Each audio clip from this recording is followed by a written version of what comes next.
O imperador Nero. Ele toca harpa enquanto Roma arde. Tortura os cristãos. Ele os veste com peles de animais e faz cães selvagens dilacerarem membro a membro cada um deles. Aí ele os transforma em tochas humanas. Ele mata suas esposas. E desperdiça dinheiro como um sheik do petróleo. Ele arruinou o império, saqueou todos os templos e matou a maioria da elite dominante. Usando relatos históricos da época de Roma, é possível descobrir a verdade por trás dessas histórias.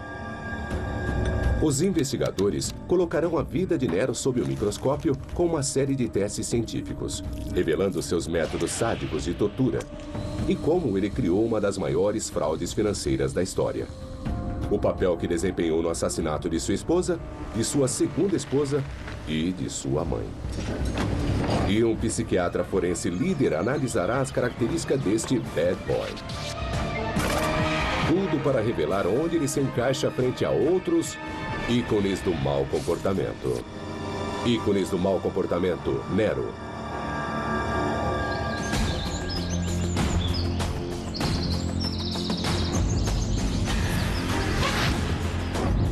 O imperador Nero dominou Roma por apenas 13 anos.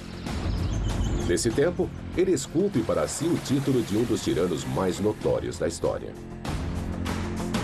Na metade do seu reinado, a simples visão dele fazia os romanos estremecerem de pavor. Nero com certeza serve para uma boa avaliação psicológica. Sua vida é vista como um filme dos dias de hoje, já que ele tenta realizar seus próprios desejos com o papel que pediram para ele atuar, ou seja, o imperador de Roma. Para entender Nero melhor, o psiquiatra David Malloy examinará seu comportamento e o classificará em um único gráfico da psique dos ícones do mau comportamento para revelar como ele se compara a outros tiranos da história. Assassino psicopata. Analisando sua ficha, Nero se sai como o pior deles. Ele chega ao poder com a morte de seu tio, o imperador. Ele batiza o vinho de seu meio-irmão rival com uma dose fatal de veneno. Ele se tornou um assassino para conseguir o que queria. Ele tenta matar sua mãe esmagada.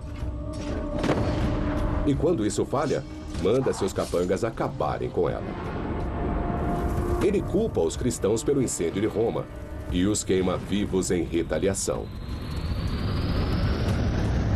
A carnificina desses cristãos culpados pelo incêndio de Roma é horrível, é repugnante.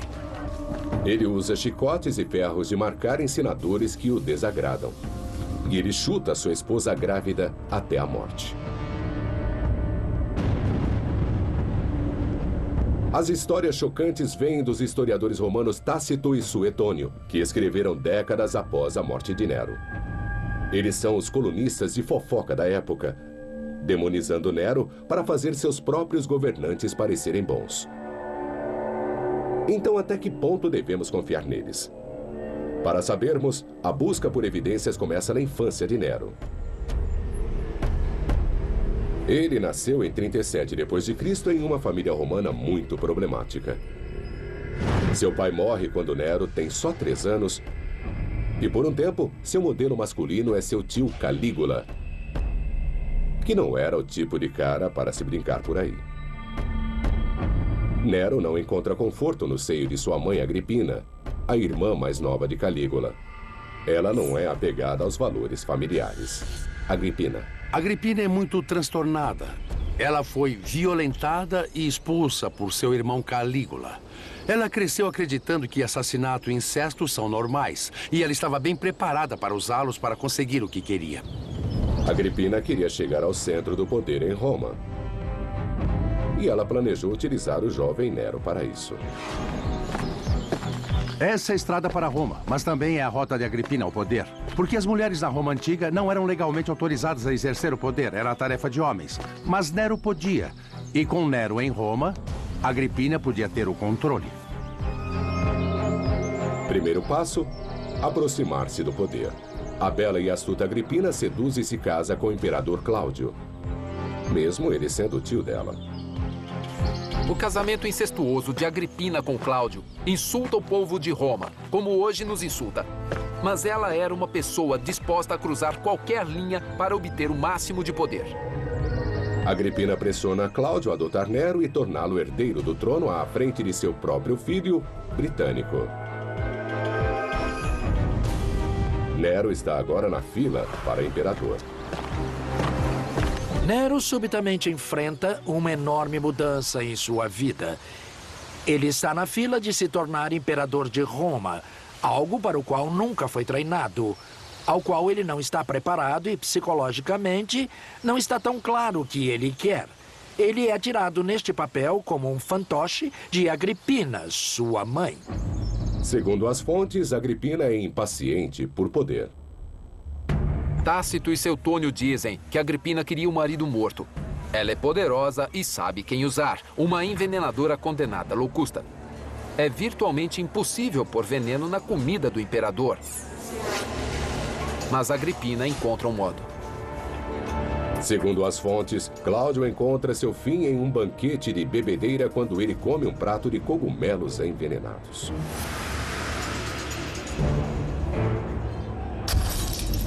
Com Cláudio fora do caminho, Nero é coroado imperador.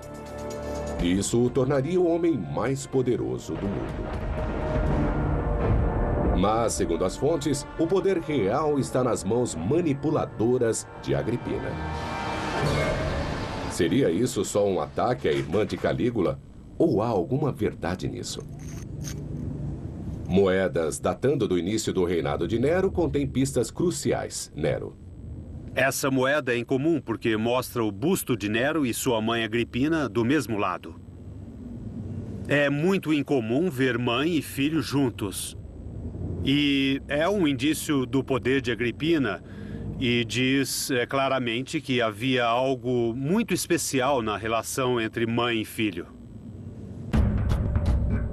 Quão especial? Eles são, de fato, governantes parceiros.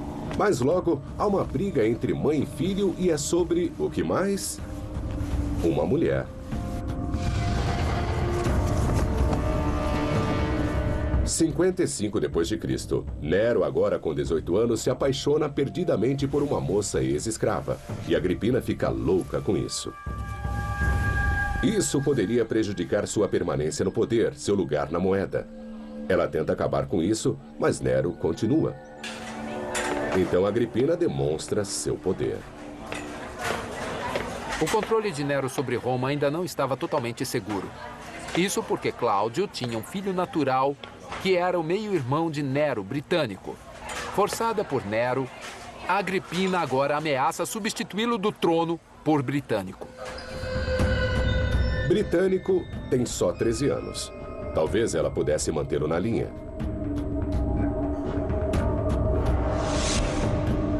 Mas antes que ela possa desertar Nero e transferir a sua lealdade, o jovem britânico vira um copo de vinho. Passa mal, com convulsões violentas, e morre espumando pela boca. Tudo parece meio suspeito. Nero afirma rápido que pode ter sido um ataque epilético. Afinal, epilepsia era comum na família. O tio Calígula sempre tinha ataques. Mas Suetônio não concorda. Ele acusa Nero de homicídio. Nero poderia envenenar Britânico e sair ileso? Cuidado, produtos químicos perigosos. É uma pergunta para um toxicologista.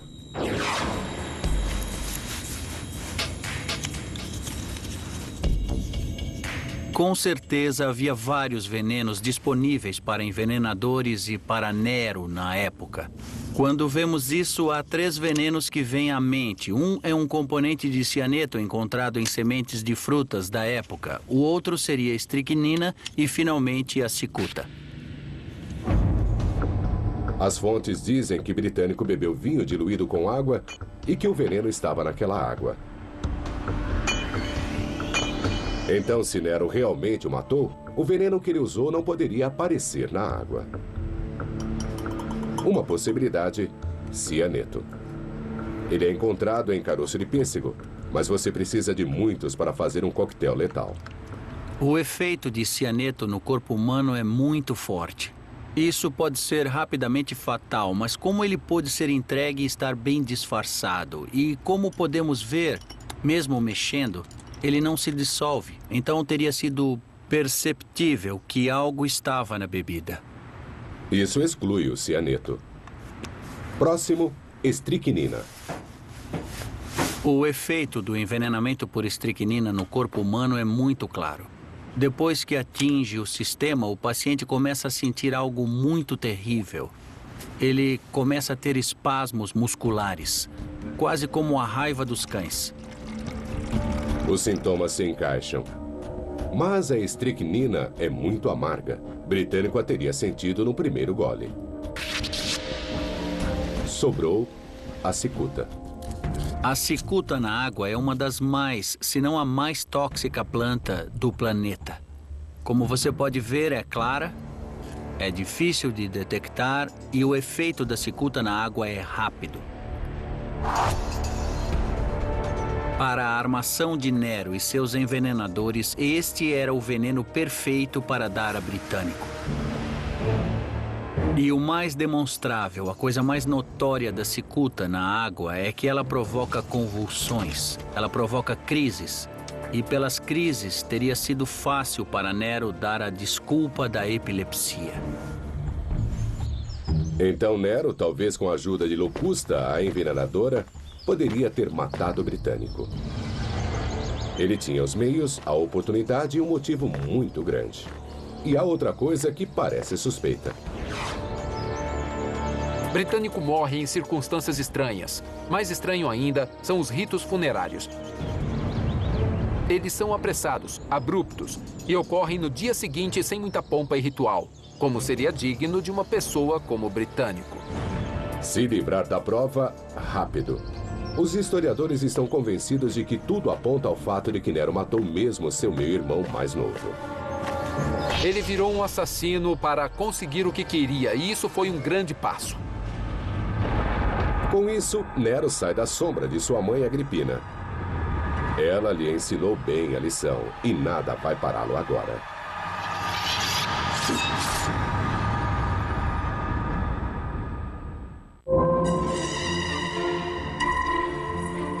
Em 59 d.C., 5 anos de seu governo, e o imperador Nero, com 25 anos, toma uma decisão importante até mesmo para ele.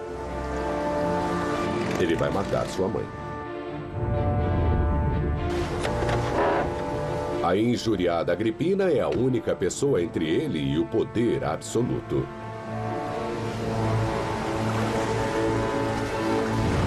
Ele não pode simplesmente matá-la a sangue frio. Isso seria demais, mesmo para o imperador romano. O historiador Darius Aria veio visitar o local do crime. Ele tinha que ficar acima de qualquer suspeita. As fontes dizem que ele fez parecer um acidente. De acordo com o historiador Suetônio, Nero planeja matar sua mãe com uma armadilha, fazendo parecer um acidente. Deveria acontecer aqui, na Baía de Nápoles. Nero convida sua mãe de Roma para a festa de Minerva, é a desculpa perfeita. E ele a recebe com muita festa quando ela chega na Baía. E a coloca num barco, uma navegação feita só para que ela visse as festas. Este barco é especial porque é modificado. Parece uma história tirada de um filme de James Bond. A história diz que o barco está equipado com um dossel pesado que deve cair sobre Agripina, matando-a esmagada. Mas soltar o dossel na hora certa exigiria um mecanismo de liberação. E uma equipe de rebeldes com medo de Nero que ficassem de boca calada. Mesmo com ajuda especializada, Nero conseguiria fazer isso? O engenheiro Paul Swayze e o historiador Robert Mason querem descobrir se a tecnologia romana da época poderia de fato ter produzido uma engenhoca assim. Essa seria uma boa comparação a uma barcaça real do período de Nero. Toda a sociedade romana se baseava na hierarquia. E o lugar mais importante na hierarquia era o sofá. Certo. Onde você se reclina Certo. assim. E sobre sua cabeça haveria esse belo dossel. Então só o que ele precisa é cair na cabeça dela. E acabou tudo. E esta aqui é a cena do crime. Usando o mastro como um apoio, um dossel controlado por pesos poderia ser levantado bem acima da cabeça de Agripina. O único problema seria como soltar o peso. Os romanos trabalham bem com metal. Eram famosos por criarem sistemas de liberação como esse. Aqui está o meu peso pendurado no gancho. Aqui está o meu ponto de contato, conectado a um laço passando pelo nariz. Esse arco levemente negativo segura o nosso laço em posição e é controlado do alto. Uma criança poderia soltar milhares de quilos assim. O que você desenhou é uma forma muito usada pelos romanos para soltar uma catapulta. Ah, certo. Então, Excelente. vamos nessa. Vamos lá.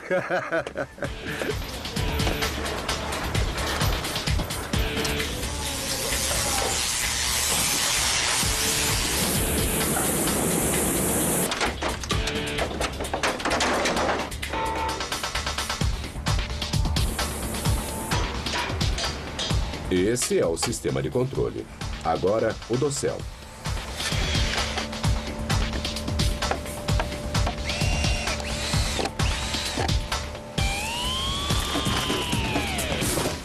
Bom, tá aqui a nossa polia. Está aqui. E a próxima coisa a fazer é conectar nosso controle aqui. Posicione ele paralelo. Muito bem. Vamos dar mais peso, prepará-lo e colocá-lo no lugar com calma. Acho que vai funcionar. Os historiadores dizem que Agripina está no sofá romano embaixo do dossel com a armadilha. Então temos um sofá imperial e uma dama imperial para descansar nele. Vamos ver o que podemos fazer com a pobre Agripina. Os sacos de areia simulam os pesos de chumbo usados pelos cúmplices de Nero. Os romanos usavam um elaborado sistema de rodanas que permitia a um homem erguer cargas pesadas.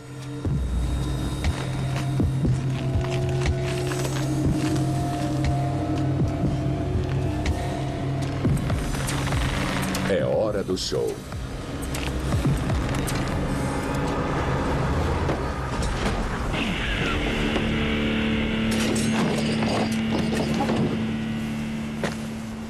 Os historiadores dizem que Agripina sobreviveu apenas com uma lesão no ombro, confirmado por esta demonstração.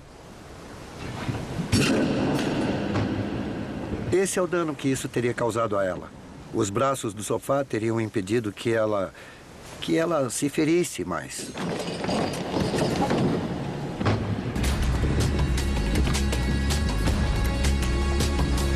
De acordo com o historiador Tácito, Agripina ferida nada até a praia e foge para a segurança de sua casa. Tácito diz que ela junta as peças e percebe que é Nero que está por trás da tentativa de homicídio. Mas ela decide tentar reverter a situação enviando uma mensagem a Nero, dizendo que achava que a queda do dossel não tinha sido nada além de um acidente. Nero não estava esperando por essa resposta. Quando o mensageiro de Agripina chega e diz que houve um acidente, Nero tem de reagir rapidamente. Segundo as fontes, Nero tinha um pensamento rápido. Ele pega uma espada, joga aos pés do mensageiro que foi enviado por Agripina e diz que Agripina enviou o mensageiro para matá-lo. Nero tinha a desculpa que estava procurando: uma tentativa de homicídio de sua mãe. Qualquer coisa que ele fizesse agora seria considerado um ato de autodefesa. É uma jogada brilhante. Ele sai do papel de vilão para o de vítima. Nero envia sua guarda pretoriana até a casa de Agripina para terminar o serviço. Agripina coloca a mão sobre o estômago e diz aos guardas que a atinjam no ventre que deu vida a seu assassino. E eles fazem isso. E ela morre. Naquela noite, ele é atormentado por pesadelos. Quando acorda, Nero anuncia: hoje é o primeiro dia do meu estado. ele finalmente ganha o poder. Ele aprendeu com a melhor, sua mãe. Os romanos começam a desconfiar de tudo e de todos. Se Nero teve coragem de matar sua mãe, qualquer um poderia ser o próximo. Senadores nervosos enviam mensagens extravagantes de agradecimento e parabéns. Com Agripina fora do caminho, Nero se volta para o outro aborrecimento de sua vida, sua esposa Octávia. Ela é muito popular, mas Nero não se importa. Ele só tem olhos para sua amante Popeia, a menina ex-escrava agora grávida. Ele se divorcia de Octávia e a expulsa de Roma. Ele se casa com sua amante Popeia. É um modo de romper seu laço final com sua mãe Agripina. A reação do público é de indignação. Eles vão para as ruas, se revoltam. O povo quer seu conto de fadas. Nero cometeu um erro fatal de relações públicas. É como se Charles se divorciasse de Diana por Camila. Nero decide que Octávia precisa ser mais que divorciada, precisa morrer. Ele manda seus guardas para explicar-lhe como é que vai ser. Ela pode tirar sua própria vida, ou eles vão fazer isso por ela. Os guardas retornam a Roma com a cabeça decepada de Octávia. Com isso, Nero passa a não se preocupar com o que o público pensa. Nero agora estava pronto para ser o homem que sempre quis ser. E de acordo com Suetônio, esse homem era um poeta, um ator e um músico.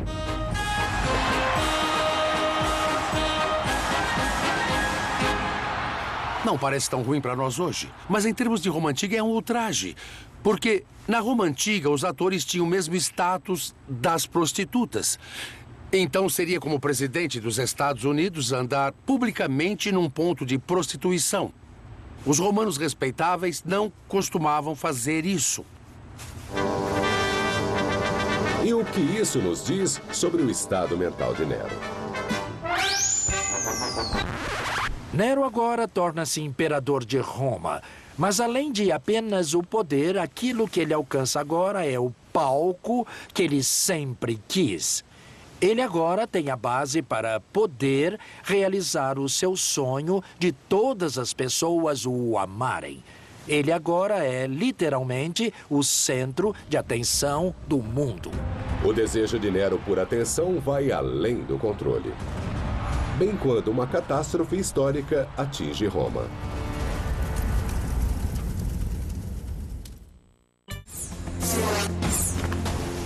Aos 10 anos de seu governo, o Nero de 27 anos resolveu entrar para a história. Qualquer um que o desagradasse não durava muito tempo. Ninguém ousava tramar contra ele. Quando os romanos não temiam por suas vidas, eles se contorciam de constrangimento com as palhaçadas de quinta categoria de Nero no palco.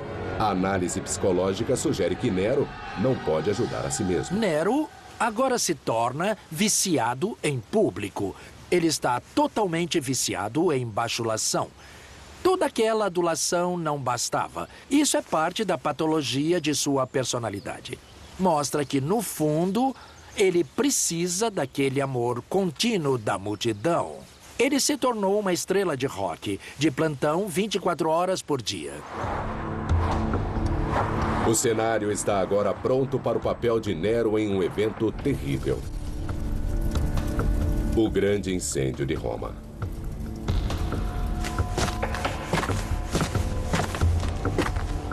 Roma Antiga é feita de madeira. E as ruas eram muito estreitas, muito mais do que essas. O fogo pode ir de um prédio a outro com facilidade. A história diz que as fogueiras se espalhavam muito rapidamente. O incêndio de Nero é o mais destrutivo que já atingiu Roma. Metade de Roma foi totalmente queimada até o chão. Nero toca violino enquanto Roma arde. É um mito que o persegue pela história. Mas não era um violino. Era uma lira, um antigo instrumento de cordas. E Nero não estava em um concerto. As fontes até nos dizem que música ele tocou. Era um lamento pela queda de Troia. E, na verdade, isso nos diz muita coisa. Nos diz que ele deve ter tocado enquanto Roma ardia, mas não pelas razões que nós supomos. Vamos refletir. Ele é um artista, então, quando confrontado com esta cidade grande e gloriosa, queimando até o chão, ele deve ter se inspirado a pegar a sua lira e cantar um lamento para aquela outra grande cidade condenada de Troia. Isso é visto como o início da queda de Nero para a loucura. Mas ele não fez isso porque estava louco. Ele não se vangloria da morte de Roma. Ele está sofrendo até o fundo de sua alma. E é exatamente disso que as fofocas falam. Ele é um desastre de relações públicas. E tudo porque Nero não percebe como aquilo vai perturbar as pessoas que não o compreendem.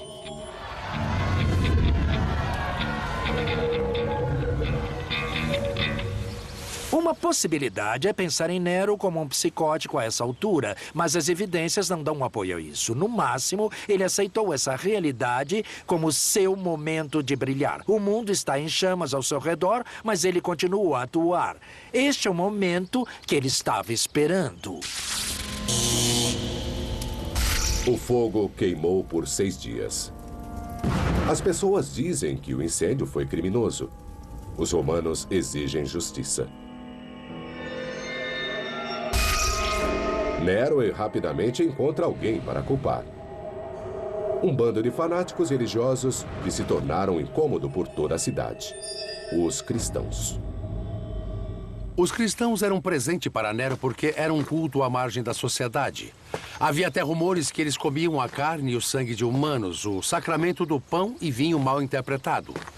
Mas o que os tornou muito suspeitos aos romanos era o fato que eles se recusaram a se sacrificar ao culto do imperador, alegando que havia apenas um Deus. Em termos modernos, seria como recusar jurar fidelidade à bandeira americana, alegando que é a imagem de Satanás. Isso os tornou perfeitos bodes expiatórios. Havia até mesmo panfletos cristãos circulando na época dizendo que Roma ia queimar no fogo do inferno por adorar falsos deuses. Claro que para os romanos isso era uma incitação a incêndio criminoso.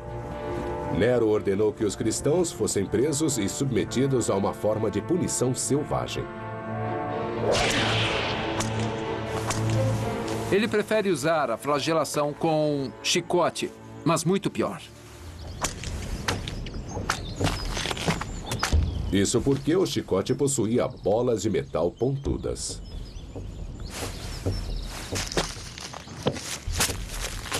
Nós vamos usar este pedaço de carne de porco para simular o que aconteceria. Lembre-se que a pele do porco é muito mais grossa e resistente do que a pele humana é.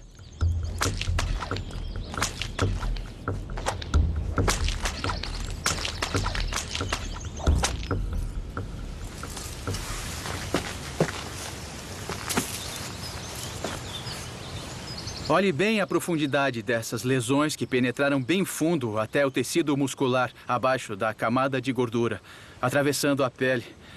O indivíduo sofre uma agonia enorme neste tipo de flagelação. Isso teria destruído totalmente suas costas, deixando elas abertas. E você não se surpreenderia ao ver escápulas fraturadas e costelas quebradas.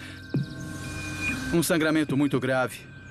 A pessoa poderia sobreviver por várias horas com esse tipo de tortura antes dela sucumbir. Seria necessário um uso habilidoso se você não quisesse que a pessoa morresse. É uma punição comum para crimes graves. Mas Nero a usou em larga escala, batendo nos cristãos sem dó. Isso revela um crescente apetite por crueldade. Um apetite que levará a horríveis espetáculos públicos na arena.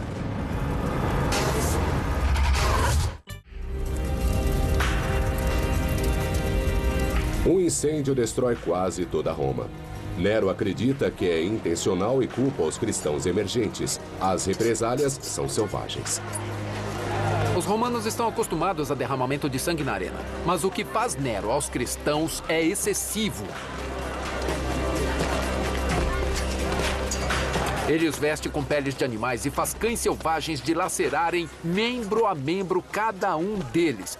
Isso é demais para os romanos. A carnificina desses cristãos culpados pelo incêndio de Roma é tão horrível, tão repugnante, que leva o público a ter compaixão dessa gente, e que é exatamente o que Nero não queria.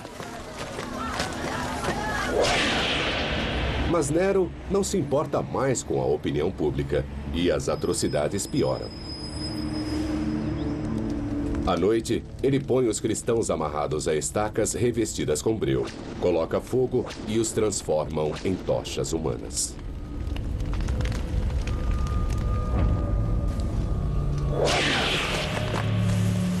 Com Roma em ruínas, Nero inicia a reconstrução. Mas suas prioridades não combinam com as dos romanos desabrigados. Ele se dá um palácio ainda maior, mais magnífico, que se estende do Monte Palatino ao longe por todo o Vale do Coliseu, até o Monte Esquilino. Isso é iluminado pela sua Domus Áurea, muito famosa pelo tom dourado que tinha, nos telhados, nas paredes, em toda parte.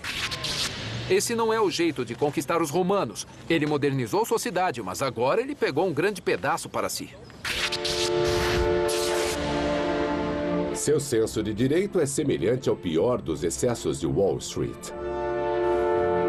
Nero ama a si mesmo. Ele adora que as pessoas o amem.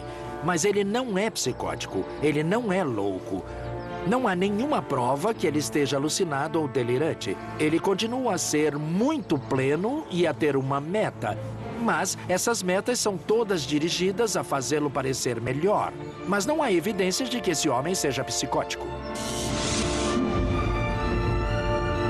Enquanto metade da cidade passa fome, Nero constrói um palácio. Mas enfrenta um obstáculo. Ele está ficando sem dinheiro. Mas isso não ia detê-lo. Nero tem um plano. A moeda corrente da economia romana é o denário. Moeda forte, porque é 100% de prata garantida.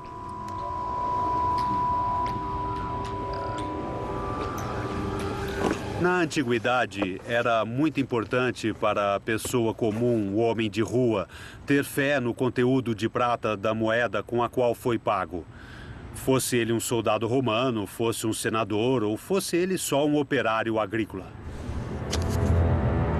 Os historiadores dizem que Nero arruma um jeito de multiplicar os denários. Ele força os cunhadores de moeda a diluir o teor de prata.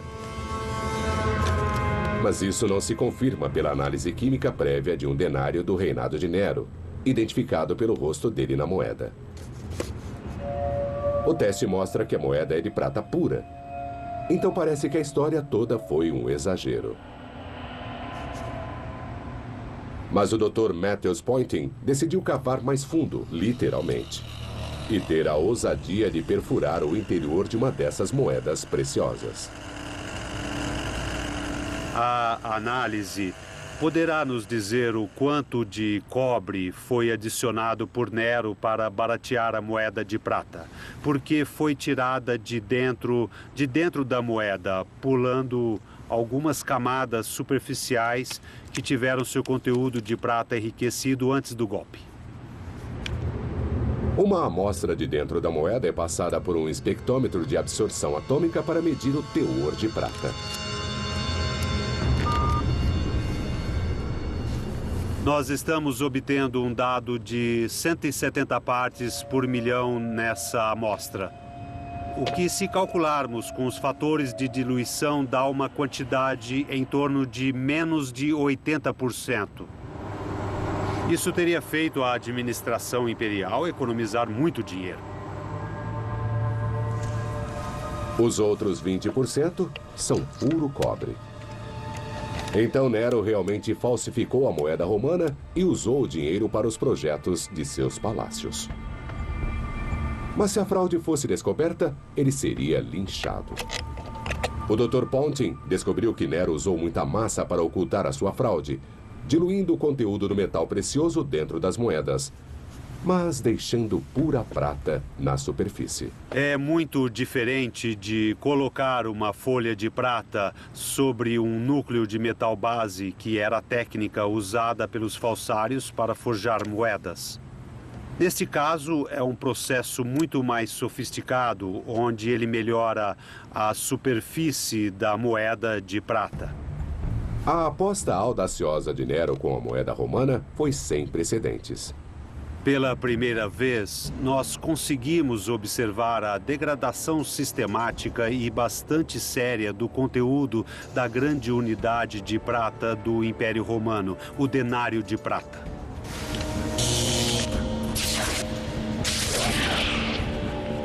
Nero agora está completamente fora de controle.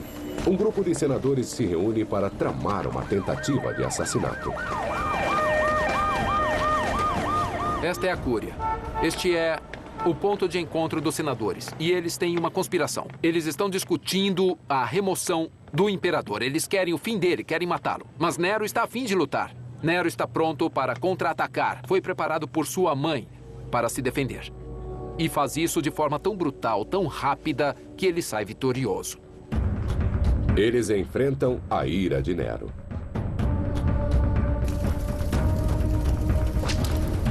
Os culpados são marcados, açoitados, dilacerados e assassinados.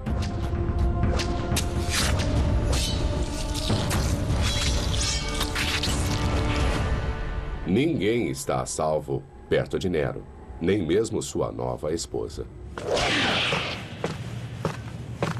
Estamos numa parte do Palácio de Nero no Monte Palatino. Uma noite, Nero chega em casa e tem uma briga com sua esposa.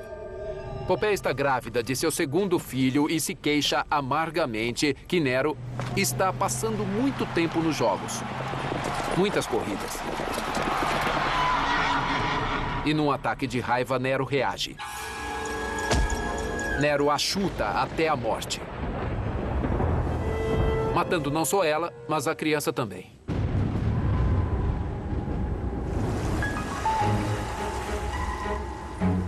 Nero desiste de qualquer pretensão de liderar o Império e vai para a Grécia explorar seu lado criativo.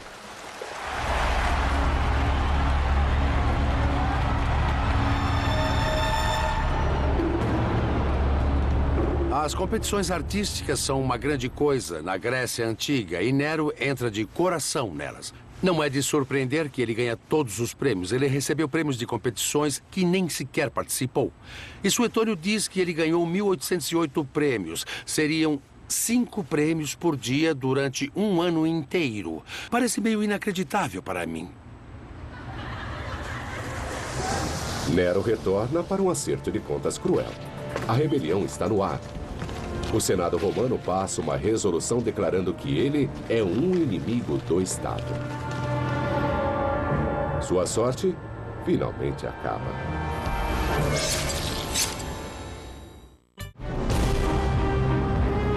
A má gestão do Império por Nero e o assassinato sangrento de figuras poderosas em Roma finalmente foram sua ruína. Seus últimos aliados o abandonam. Nero está sem opções. Ele arruinou o Império, saqueou todos os templos e ele matou a maioria da elite dominante. Sua única opção é cometer suicídio caindo sobre sua espada. Suas últimas palavras foram, em teoria, "Oh, que artista morre em mim." Muito apropriado. Na realidade, ele era tão artista que não pôde nem mesmo fazer isso direito, precisando de alguém para ajudá-lo a se matar.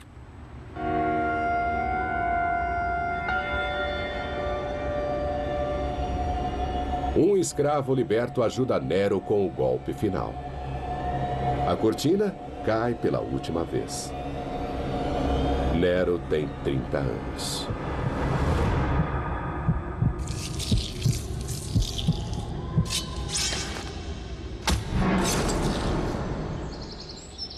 Com a notícia da morte de Nero, há um alívio do público. Mas muito rapidamente, aquela alegria, aquela celebração se torna raiva.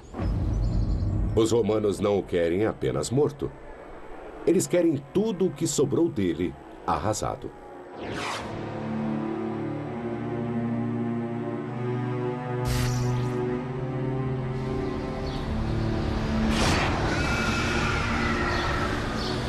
Pela primeira vez, eles promulgam uma nova lei para de fato apagá-lo da história, chamada Damnatio Memoriae. Com a notícia da morte de Nero, o Senado tomou medidas imediatas. O Damnatio Memoriae. Eles queriam condenar sua existência, queriam condenar o fato dele ter sido um governante de Roma. Eles rasparam seu nome, eles derrubaram sua estátua. Ele deixará de existir. Mas quando governantes posteriores quiseram fazer seus antecessores parecerem ruins, eles usaram Nero de exemplo por causa de seus crimes terríveis. Então, escritores como Suetônio contaram de um jeito que ele nunca fosse esquecido.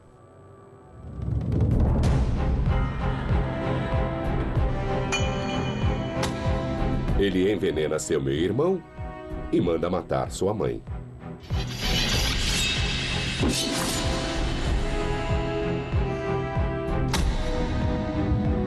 Ele corta a cabeça de uma esposa e chuta a outra até a morte, com ela grávida.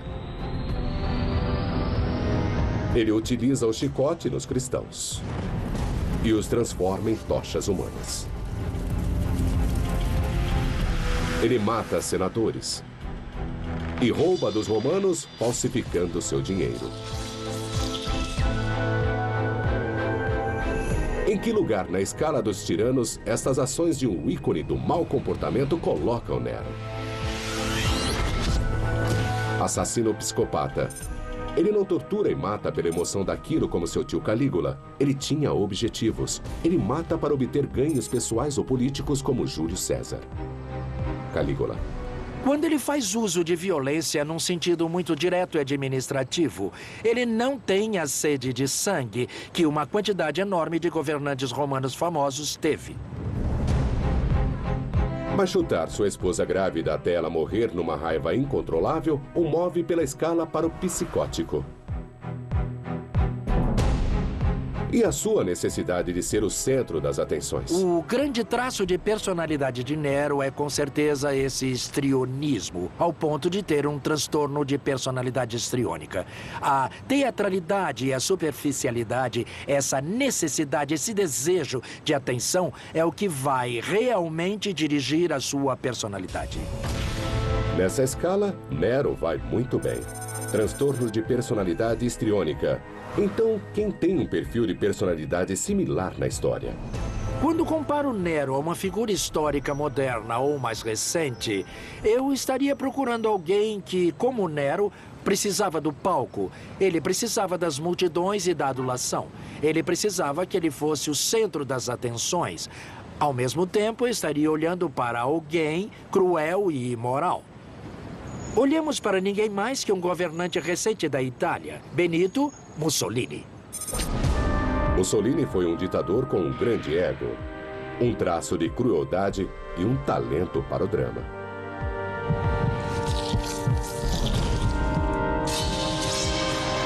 Os romanos celebraram o suicídio de Nero, mas não por muito tempo. Logo se espalharam rumores de que Nero ainda estava vivo, que ele foi visto cantando e tocando. Ainda hoje, essa é uma ilusão familiar. Pense no Elvis de hoje. Elvis desaparece. Elvis está morto. Mas há avistamentos. E muita gente com o tempo acredita. E muita gente hoje ainda acredita que ele está vivo. E esse tipo de lenda vive em Nero, de tanto impacto que ele causou na sociedade romana. O maior desejo de Nero era ser lembrado como um grande artista. Não foi assim que aconteceu. Sua mãe perturbada e sua obsessão extrema garantiram que seus 13 anos no poder sejam lembrados não como uma era de ouro das artes, mas como o reinado de um tirano assassino e cruel.